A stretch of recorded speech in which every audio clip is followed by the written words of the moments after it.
This is Igbo Area TV. Here is some education on Igbo.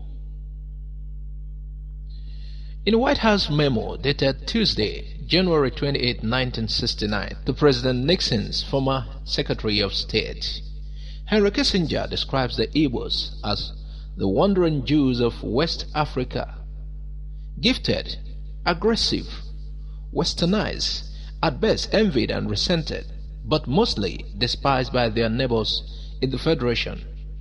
This was culled from a Foreign Relations document, Volume E5, Documents on Africa, 1969 to 1972.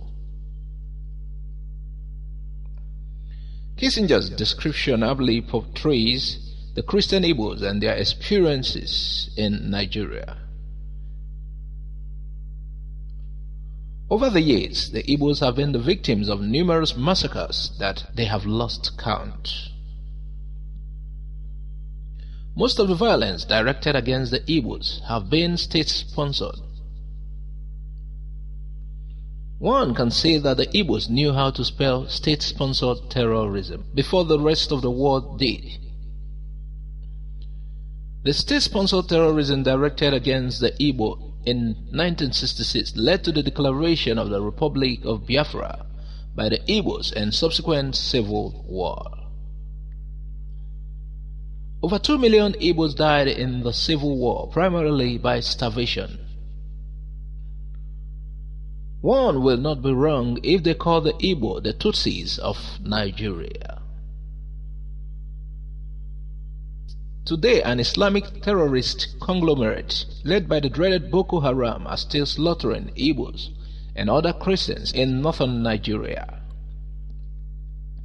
Igbos have always seen themselves as the bulwark against the spread of Islamic extremism to southern Nigeria, and as a result, a perennial target of Islamic extremists.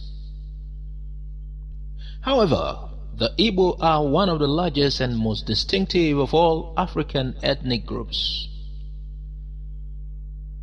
Predominantly found in southeastern Nigeria, they number about 40 million worldwide, with about 30 million in Nigeria. They constitute about 18% of Nigeria's population, with significant Igbo populations in Cameroon, Equatorial Guinea, Gabon, and the Ivory Coast, Côte d'Ivoire. The Igbo predominate in 7 states in Nigeria, namely Imo, Anambra, Ebonyi, Enugu, Rivers, Abia, and Delta states. During the slave trade, Igbo slaves were known to be the most rebellious. Most of the slave rebellions in the United States, Haiti, Jamaica, Belize, Trinidad and Tobago, Barbados, and Guyana were led by Igbo slaves. In South Carolina, Igbo slaves were reported to have drowned themselves rather than be kept as slaves. Today, that place is called Ebo Island in commemoration of the slaves who died there. Igbo were one of the 13 African ethnic groups that provided the bulk of the slaves who were brought to the Americas. The majority of the slaves who ended up in Virginia, Alabama, Tennessee, Maryland, Arkansas, Mississippi, South and North Carolina, and Georgia were Igbo.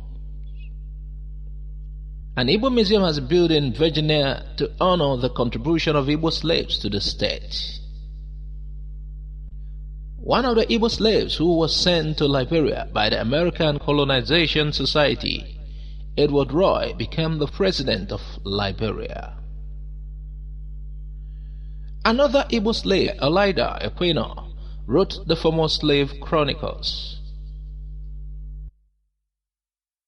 During the colonial period, the British disliked the Igbo because of their supposedly uppityness and argumentativeness. During military service in Burma and India, the pride of Igbo soldiers amongst other African soldiers was proverbial. In the company offices and orderly rooms, the first few words from the white officer speaking to an Igbo soldier was followed by, "Don't argue," "You," or "You want to be too clever," and similar expressions.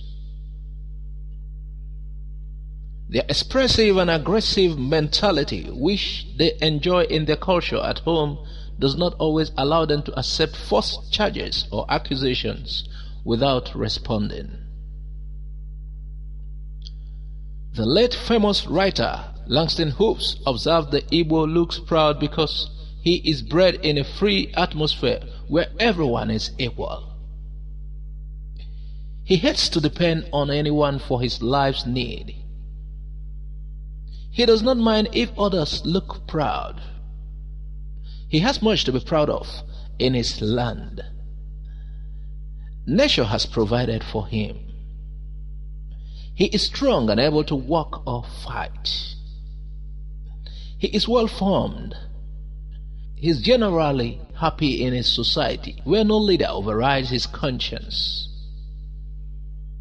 He likes to advance and he is quick to learn. He likes to give rather than take. We are not putting all of this to make you look down on other race. No, we are doing this to encourage Igbos to be happy God has made them Igbos, not at the detriment of other tribes, but just to be proud that they are Igbos. God has made them Igbos. You ought to be proud of where you come from.